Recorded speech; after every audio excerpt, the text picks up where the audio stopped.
Hello Virgo, Sun, Moon, Rising, and Venus signs. Kamusta kayo?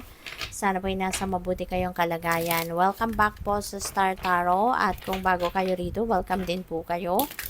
Please subscribe, like, share my videos, and leave me a comment kung nakaresonate po kayo. So, first card ninyo, the Moon. Ayan. So, this is not the time, for you to make a decision, Virgo. Maaari kasi na kung ano man itong bagay na to na kailangan na ninyong pagdesisyonan, malabo pa rin naman ang sitwasyon para sa'yo. You can't see the heart of the situation. Kaya, wag ka munang, mag-worry, wag ka munang mag-alala about this. Give yourself time para makapag-isip. Pag-isipan mo munang mabuti ito. Huwag ka munang magmadali, magdesisyon. That could be related to your relationship. Kasi si lover's energy, this is also about making decisions na related sa relationship. Ganon din si moon. Nagsasabi ito na meron kang desisyon na pwedeng decision making na kinakaharap sa ngayon, pero hindi ito yung best time for you to make that decision, na regarding sa kung anumang bagay na yan. And in this case, for some of you, maaring related sa relationship. Pwedeng ang iba sa inyo nag-iisip, are you ready now to level up your commitment? Or are you ready now talaga para pumasok sa isang bagong love romantic relationship? Pwedeng ganon, or handa ka na ba na mag-anak? Handa ka na ba na mag-expand ng inyong pamilya? So, maaring ilan lang yan, sa pwedeng pinag-iisipan ng iba sa inyo rito. So, but now, hindi pa ito ang tamang panahon para dyan. Mag-intay-intay ka pa ng tamang pagkakataon. Alright? And also, makinig ka sa iyong intuition. Makakatulong din na magkaroon ng kalinawan ng inyong isipan if you're going to listen to your intuition, kasi divine guidance yun yun yung sinasabi nating konsensya. Makinig ka sa iyong konsensya. Ayan, that is divine guidance. Kaya hindi ka, for sure, hindi ka mapupunta sa mali, 'di ba? It will always lead you to the right path. So we also have the Six of Swords, So ang iba sa inyo dito, baka nanggagaling kayo sa isang sitwasyon na very difficult, pero malalagpasan mo to. Kailangan mo nandito ng tibay ng loob, lakas ng loob, para makaalis ka. Kasi maaring matagal mo na din pinaplano na umalis na sa sitwasyon na to, pero siguro nag-antay ka pa ng right timing, and maybe this is the right timing na the next 6 months, maaaring ito na yung dito mo na ito may sasakatuparan, na siguro nakapagplano ka na, konkreto ng plano mo, alam mo na kung saan ka papunta, alam mo na kung ano yung path na tatahakin mo, ano yung magiging bagong sitwasyon mo. So, siguro talagang pinaghandaan mo na to, Kaya, maybe you are going to make it happen, in the next 6 months. And by the way, this is timeless, Virgo? So, kung kailan ninyo ito mapanood, that's when the messages are meant for you. Okay? So, maraming salamat, Virgo, for subscribing to my channel. And if you haven't subscribed yet, subscribe na po kayo. At saka, maraming salamat din, for not skipping the ads. Malaking bagay po yan sa akin. At saka, please click the join button, sa baba ng video kung gusto po ninyong mag-member sa channel. Salamat. So, Joy. Ayan. So, magiging masayang-masaya kayo. And, siguro, you will come up with a good decision dito. Siguro dadating din ang punto na makakapag-decision kayo, and you will be happy about your decision, Kaya meron tayong joy energy. At saka ito, baka talaga matutuloy na ito, at kung saan man kayo patungo, kung saan man kayo pupunta, doon na kayo talaga magiging masayang-masaya.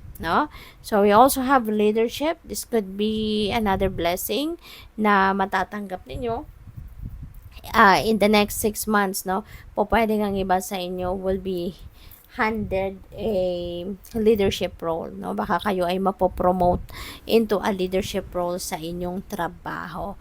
And grace, yes, you will be receiving grace. Kaya huwag kayong makakalimot na maging huwag kayong makakalimot na magpasalamat, huwag kayong makakalimot na maging grateful, no, for all the blessings na matatanggap ninyo, at kung ano man yung dati na ninyong natanggap, kung ano man ang meron na kayo, yan din, ano, wag ninyong makakalimutang ipagpasalamat, kasi there will be more grace, there will be more blessings that are coming your way. Alright?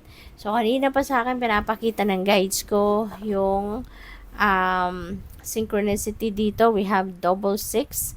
We have 6, 6. So, those are 66. At meron din tayong number 22. So, those are repeating numbers, no?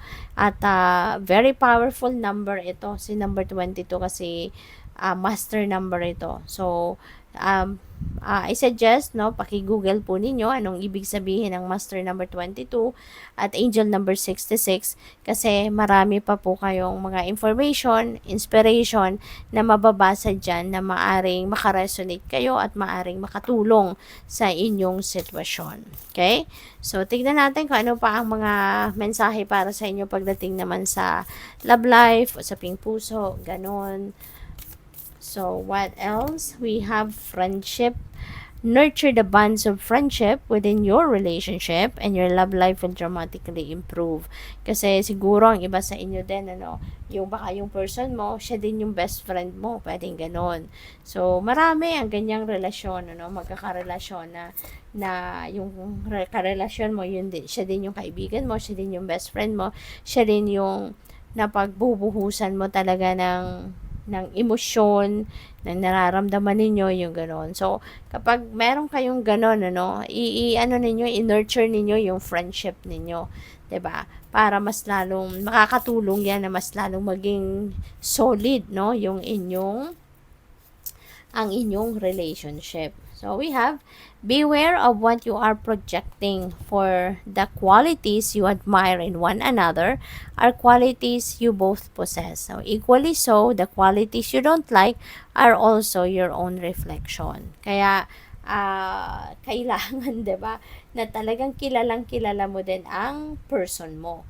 So, mas magandang talagang magbibigay ka ng, pero kadalasan, 'di ba, almost kilalang kilala mo na yung person mo bago pa man kayo maging magjowa, bago pa man kayo maging mag-asawa, 'di ba? Kasi nga ang iba, 'di ba, kaya mo ginugusto din yung person mo, kasi parang nakikita mo yung sarili mo sa kanya.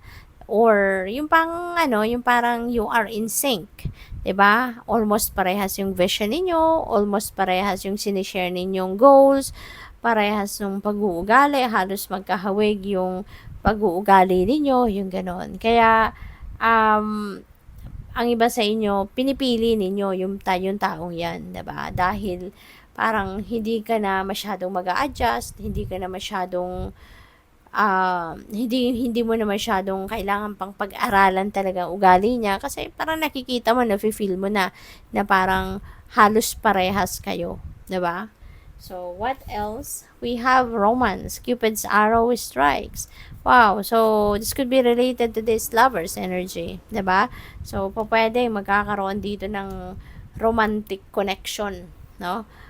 Siguro for those of you na single pa, baka mahahanap mo na talaga dito ngayon yung magiging potential, no, na magiging jowa mo, magiging asawa mo, magiging boyfriend or girlfriend mo, no?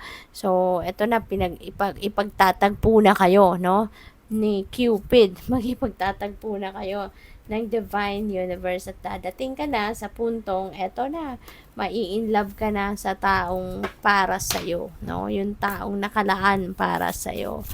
So, what else? Tignan natin kung ano naman ang mga messages and energies ninyo surrounding your money, career, and finances.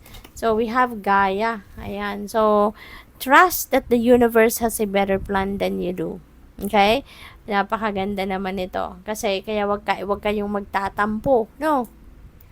Kung minsan, no, yung ano ninyo, yung kagustuhan ninyo, yung dream ninyo, yung plano ninyo ay hindi nangyayari, hindi binibigay sa iyo ng divine universe. Kasi, ibig sabihin nito na that is not the best for you. Hindi ka rin, masyado kang mahal ng Panginoon para ilagay ka sa isang sitwasyon na hindi makakabuti para sa iyo, 'di ba? Kaya kung merong mga sitwasyon na unfavorable na nangyayari sa inyo, just embrace it, just accept it, and just trust God, no? Na kung ano yung best para sa iyo, yun ang ibibigay sa iyo. 'Di ba? At kung ano man yung gusto mo na hindi nangyayari, hindi nagka-come to fruition, isa lang ibig sabihin yan, 'di ba? Hindi yan best para sa iyo. Kaya wag mo nang ipilit, 'di ba? Wag mo nang i-insist. So we have caution. Use caution when making financial decisions. Okay? Wag kayong masyadong nagmamadali, no? Is lalo-lalo na kung major financial decision ang gagawin ninyo. Kasi baka mamaya, 'di ba? Pagsisihan ninyo, baka mamaya na mapapasubo kayo, baka mamaya pati savings mo masimot na because nagkamali ka ng desisyon. So, mas magandang pag-isipan mabuti before you make any decision. Kahit hindi lang sa pera, 'di ba? Kailangan talaga lahat ng desisyon pinag-iisipan mabuti. So we have helper, think before you offer help. Set healthy time boundaries. Cashier, sales rep, call center, or in any field you are able to assist others. Ayan. So sabi dito, make sure your goals are yours and not someone else. So baka ang trabaho ninyo, no, yung bang you're there to assist, 'di ba? Siguro po pwedeng secretary ka, po pwedeng ikaw ay isang katulad nito, nasa allied health, nasa allied health ka, nag-assist ka sa doktor, 'di ba? Gumagawa ka, ikaw maaaring nurse ka, or ikaw yung nagpo-perform ng mga procedures, 'di ba? To assist the doctor na makapag-diagnose, 'di ba? Kung ano ang sakit ng pasyente. So, maaaring nandoon ka sa mga ganon, or pa pwedeng nasa sales, nasa sales, ang tawag dito, po pwedeng sales rep ka, yung mga ganon, or nasa call center ka, nagtumutulong ka sa mga clients ninyo, yung ganon. So, good luck sa'yo. Thank you for watching. Love and light. Namaste.